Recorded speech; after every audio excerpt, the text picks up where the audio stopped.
Let's discuss the first wave of your collecting. What single series became your obsession and drove you to seek out comic shops?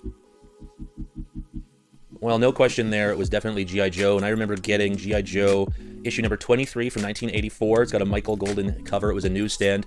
G.I. Joe, I had the action figures. I was watching the cartoon, and of course, my dad would bring me to this arcade called Sid's Carousel, and he loved arcades, he loved video games, and so did I, but also there were magazines and comics, and there were 2 spinner racks, and that was where I saw G.I. Joe, and I thought, man, I have to have the comics now that go with the TV show and the toys, and that just seemed like the greatest thing of all time, and I was actively collecting that run from that moment on, right up until, I don't know, 1993, probably.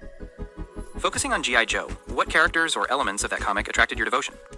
Well, the cartoons had me loving, Storm Shadow, Snake Eyes, and all of those guys, but the comic books provided interesting dynamics and details about characters like Flint and Lady J, and even Scarlet, Storm Shadow, Snake Eyes. All of the classic figures had more depth, which makes sense for the comic book, and that just brought a whole new world. Now I could play with the toys in the same way in which I was seeing them unravel in the comic books, as opposed to just what was happening within sort of the kid-friendly cartoon.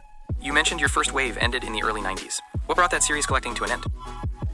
Well, I think I just got older. I got more interested in certain things, music, friends, hanging out with friends more often, and girls. I got my first steady girlfriend at about 16, and that was kind of when the comic book thing ended. It wasn't a sacrifice. It just everything kind of changed and went the other way, and that just got me off of the comic books and into more social circles with friends who weren't doing those things. I was spending more time having fun with friends and being a young teenager, I guess.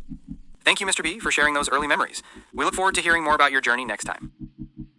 And I thank you for all watching, and join me next week. We're going to do one more particular, specifically about my World War II comics that, not from World War II, but comics that take place in World War II, as next week will be Remembrance Day. So thank you very much, and we'll see you later.